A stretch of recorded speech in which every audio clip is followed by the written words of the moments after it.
My name is Margaret, and for years I was the silent shadow in my own home. I raised my son with love, devotion, and sacrifice. But when he brought home his new wife, everything began to change.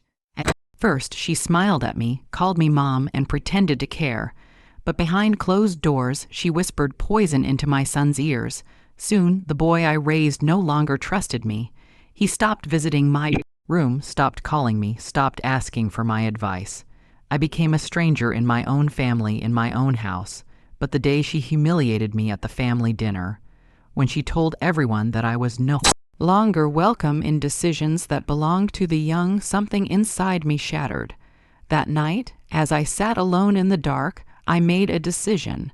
If she wanted to turn my son against me, then she had no idea who she was dealing with, because I had a secret that would change everything, and when the truth came out, her world would come crashing down.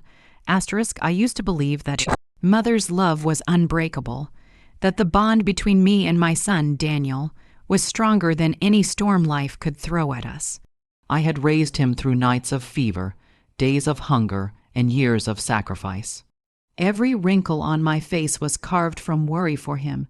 Every ache in my back earned from working extra shifts to make sure he had the life he deserved. When he brought home Emily, the woman who would later become my daughter-in-law, I wanted to welcome her with open arms. She looked so sweet at first, soft smile, polite words, always calling me Mom. She wore those pastel dresses, her hair perfectly styled, her voice gentle as she complimented my cooking. I thought, finally, someone who will cherish him like I do. The first weeks were like a dream. She offered to help set the dinner table, laughed at my old family stories, and promised me she wanted a family just as close as ours. I believed her. Maybe I wanted to, but then little things began to change, subtle, almost invisible. Daniel stopped sitting at the table with me in the mornings. He used to share his plans for the day, sipping coffee while I ironed his shirt. Now he was rushing off before I even entered the kitchen. And Emily, she'd stand there, leaning against the counter, smiling in a way I couldn't read. At night, I'd hear their whispers behind closed doors. The muffled sound of laughter, then silence when I walked past. Once I paused outside the door. I pressed my ear against the wood, heart racing, and I heard her voice, soft, sharp. "She clings to you too much. Don't you see it?" My son said nothing. That was the first night I couldn't sleep. I lay awake in the dark, staring at the ceiling, asking myself, was I losing him? Or was she slowly taking him away? But that was only the beginning.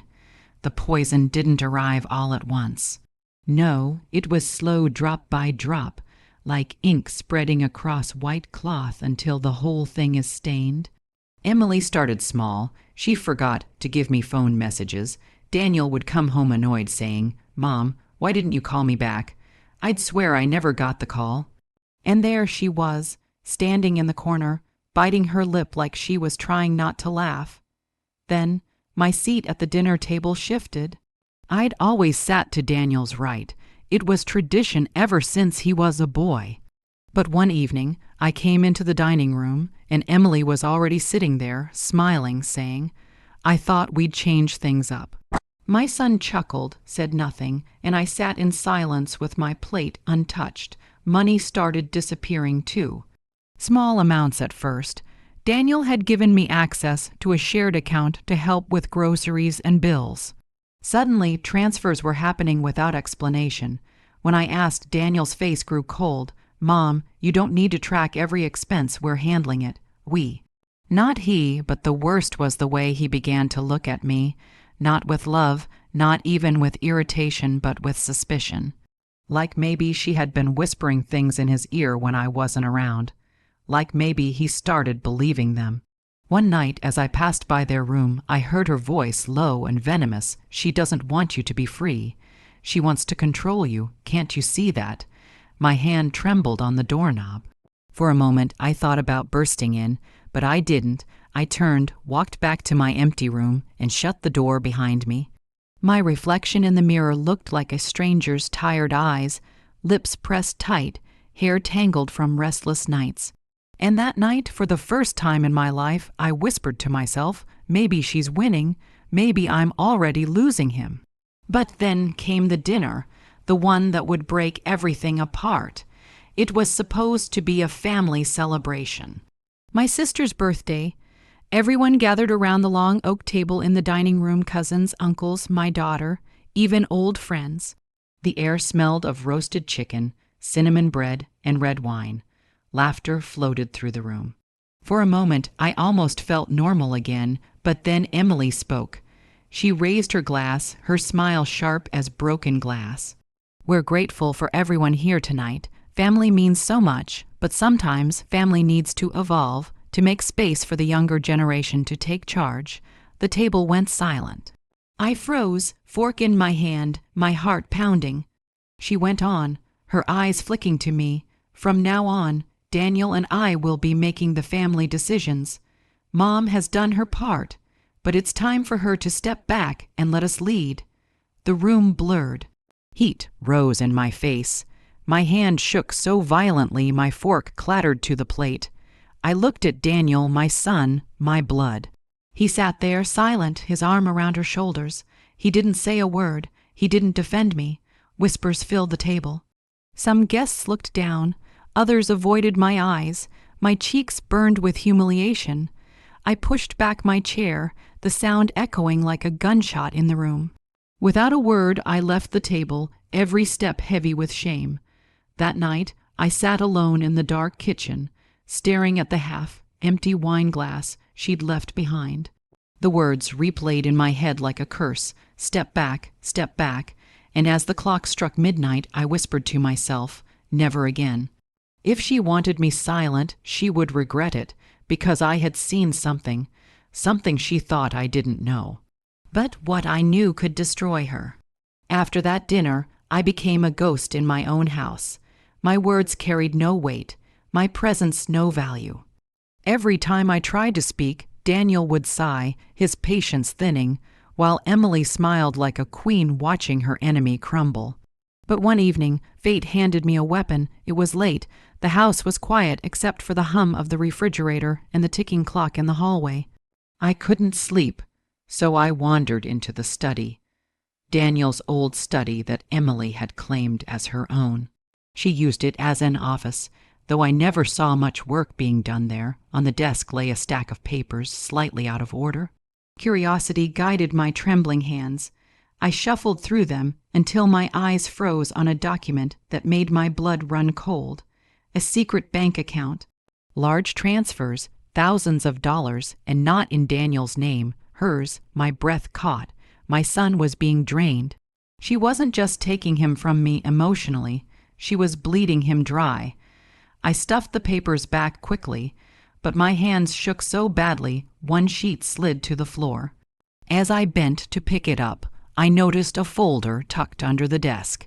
Inside were messages, printed emails. They weren't to Daniel, they were to another man, words of affection, of longing, promises of a life once the money is secured. I stumbled back, the folder clutched to my chest. My knees buckled, and I had to grip the edge of the desk to steady myself. My son's wife was not only stealing from him, she was betraying him with another man. That night I sat awake until dawn, staring at the folder on my lap. My tears had dried into salt on my cheeks. My hands no longer trembled. Instead, a cold calm settled over me. For the first time in months, I felt powerful. But the question was, how would I use this secret, and when would I strike? The opportunity came faster than I expected. 2 weeks later, Emily hosted another dinner, this time in my own house, though she called it our house. She invited her friends, her parents, even some of Daniel's colleagues. The dining room was set like a stage. Crystal glasses, fine china, candles flickering against the walls. She wore a red silk dress, her hair coiled elegantly, her smile radiating smug control. I sat at the far end of the table, silent, watching. My moment was coming. When the plates were cleared and the wine flowed, Emily rose to speak again, just as she had that night of humiliation. She clinked her glass and smiled. "We've made some big decisions about our future. Daniel and I are moving forward with new investments, new plans," I interrupted. My voice was calm, but it sliced through the air like a knife. "Perhaps you should tell them about your other investments, Emily." The room froze. Forks clinked against plates. Daniel looked at me, confused. "Mom, what are you talking about?" I slid the folder across the table. The papers spilled out like spilled blood, bank transfers, secret accounts, printed emails of her love affair. Gasps filled the room. Emily's face drained of color. Her hand trembled as she reached for the papers. This isn't what it looks like," but Daniel was already reading, his jaw clenched, his knuckles white against the edge of the table. His voice cracked as he asked, "Is it true?" Emily stammered, eyes darting, but the silence of the room crushed her. Everyone was watching. No more whispers, no more manipulation. Her mask had fallen. And I just sat there, sipping my wine, my heart steady for the first time in years. But I wasn't finished, not yet, because I still had one final truth to reveal, one that would shatter everything. Daniel didn't speak to her for days after that dinner. The house was filled with silence, heavy and suffocating. Emily avoided me, her footsteps hurried down the hall, her eyes lowered when we passed. But secrets don't die quietly. A week later, Daniel confronted her. I heard the shouting through the walls, the slam of doors, the breaking of glass. Her voice rose in desperation, pleading, denying, accusing. His voice was raw, betrayed, the sound of a man realizing the life he built was a lie. And then came the sound I had waited for, the front door slamming shut as she stormed out. Days later, the truth unraveled fully. The other man she had been writing to, he wasn't just a lover. He was part of a scheme. Together, they planned to take everything from Daniel: the house, the money, even the business he had worked so hard to build. But she failed because I had caught her first. When Daniel finally came to me, eyes red, voice hoarse, he collapsed into my arms like he had when he was a boy. "Mom," he whispered, "I should have listened. I should have trusted you." I stroked his hair, my tears silent, my heart heavy with both pain and satisfaction. I had won. I had protected my son, but the victory was bitter because in protecting him, I had lost the innocent boy who once believed love could last forever. And as I closed my eyes that night, lying in the silence of my room, one thought haunted me. Was it revenge that saved him, or did I destroy him in the process? The answer, I knew, would never leave this diary.